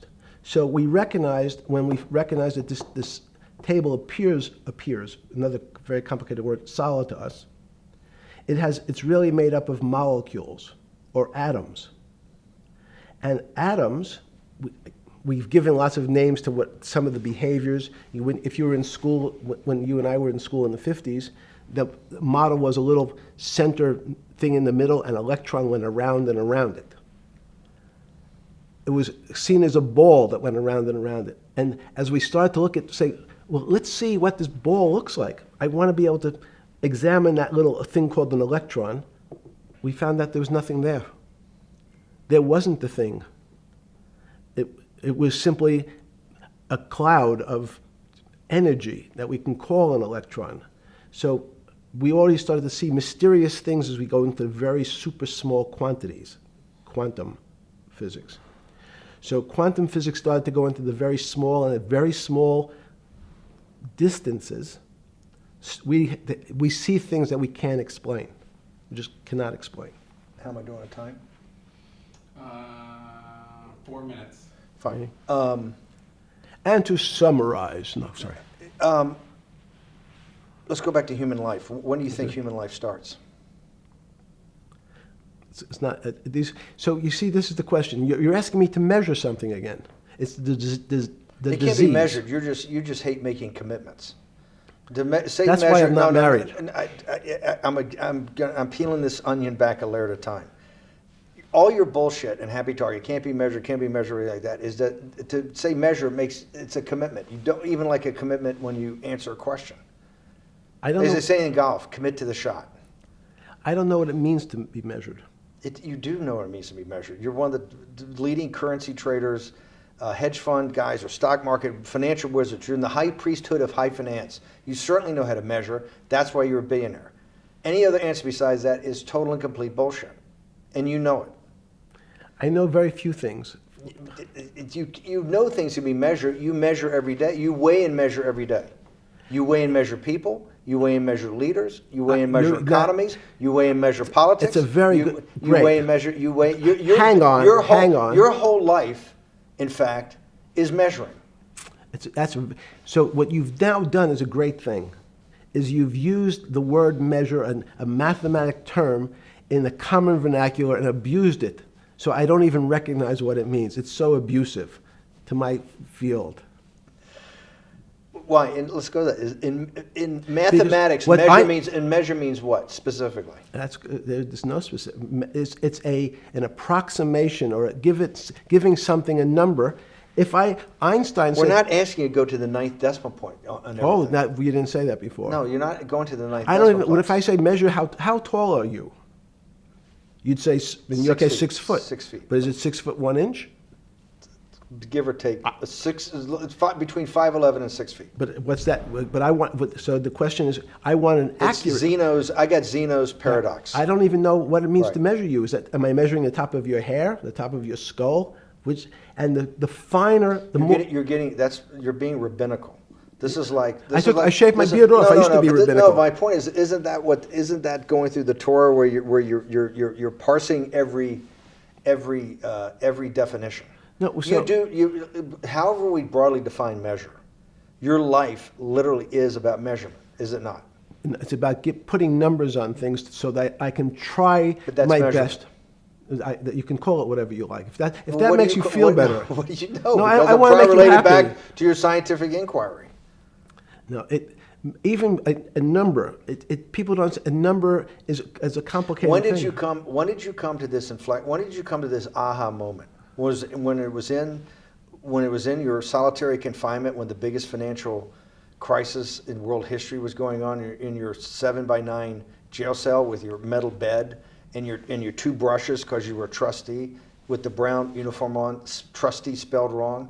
Is that the moment of clarity that you had about science and Newtonian physics and everything that we can measure is really not going to be the way we go forward? It's going to be much more esoteric, emotional intelligence thing. Was that your moment of clarity? I wish it was, because it would make such a great story for this interview, but it's not. It's the fact that I lead such a privileged life to come across so. But when did you? If it didn't happen then, when did it? Or did it happen before? I was then? going to hopefully Okay. get to the. Okay. I'm in a privileged position to have some of the world's smartest people come to my house and tell me what they think about different subjects. And I finally realized that the thing that they had most in common was there was this area, no matter how smart they were, that when I asked them the questions, they said they'd have to resort to a 500 or 1,000-year-old response to that question, which was, I don't know. You know who else found that out? Socrates. That's what Socrates kept doing, right? Socrates kept asking all the experts. He would go through, question after question after question, and realize at the end they didn't really know. They really didn't basically understand what they were talking about. And one of the things that people won't enjoy, it turns out that potentially one of the bad things to teach children is how to write.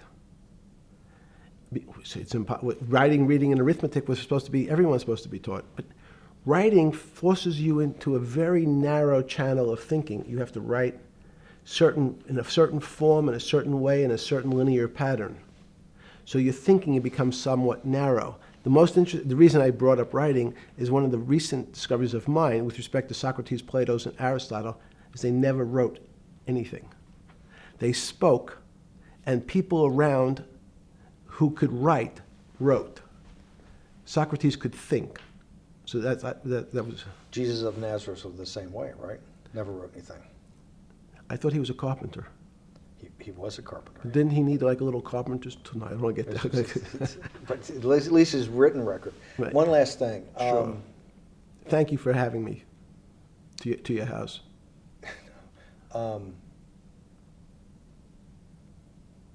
Vegetable juice. Let's go back. Look what vegetable juice does. When did that? The beginning of that. Was there any one aha moment in all these great thinkers? Did it happen before 2008? Was it after? That came up over, I know, many years. But when did you actually realize, hey, something new's got to be developed? Yeah, that's great. Is that because again, I'm privileged enough to have people around me who've given lots of philanthropic gifts to institutions of higher learning, and when I said the impact, how do you judge the impact of your giving? And we sat down and said, no really new ideas have come out. And I realized that, of course, it hasn't come out because we've been looking at using science and mathematics, and it's the wrong tool. It's obvious. Institutions that are set up and try to put forward knowledge and understanding and truth, should they take your money? Derek Bach at Harvard said, taking money for good causes is a good thing. So if Hitler took all the gold out of the teeth of the Jews and said, I want to give this to Heidelberg University to fund the Leibniz chairs so that I can study high energy physics, Derek Bach would say that was fine? Again, these questions are questions where good people on both sides, like your Charlottesville, could differ. I don't know the answer to these questions. So tell us the two. Give us the two answers. What the one answer why it shouldn't be, and then the one answer. Derek Bach says, I'll essentially take cash from anybody because I got so many projects, so many good guys, and this is the way I'll do it. So I'm indifferent to where the cash comes from. Money's money. And if I got good guys, I'm the fiduciary that says these are good people and this is good research, okay?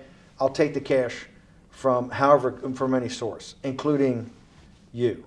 What's the other argument? Let me give you that. I know in my case, Is your money dirty money? if you live, I just asked a question. Is your money dirty money? no, it's not. So in fact, Why is it not dirty money? because I earned it, a heart. But you earned it. I earned it legally. We went back to this before. You earned Yes. it. You earned it advising the worst people in the world, right? That do enormous bad things, and just to make more money. So instead of asking me the question, should you take the money? Because I think it's a legitimate question. You think it's a legitimate question? Yes, no Why? question. Because I think about, ethics is always a complicated subject, but I can tell you that with the money I gave to help try to eradicate polio in Pakistan and India, instead of asking me whether that money should be given to these children for vaccines, I think you might want to ask their mothers who received the vaccine, who know their child now won't get polio, and ask them if Epstein should have helped these people with their money. If we walked in, you're is a that a fair mathematician. question? You're a mathematician. If we walked into that clinic where they're giving that money out to these people that are in the most dire straits of poverty and sickness, and told them that the money was coming from class 3 sexual predator? Tier 1. Tier 1's the highest and worst? No, I'm The lowest? I'm the lowest. You're the yes. lowest. Okay, tier 1, you're the lowest. But a criminal. Yes. That the money came from them. What percentage of people do you estimate? I understand you don't like probabilities. Do you estimate would say, I don't care, I want the money for my children? I would say everyone said, I want the money for my children. Did they know where the money came from? I think if you See, told them, if I told them 100%. the devil Himself. The devil himself said, I'm going to exchange some dollars for your child's life. Do you think you're the devil himself? No, but I do have a good mirror.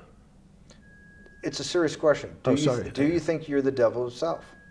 I don't know. Why would you say that? Because you have all the attributes. You're incredibly smart. You remember the devil is Was somebody the devil knows smart? The devil's brilliant. You read Milton's Paradise Lost. No, the devil scares me. Satan is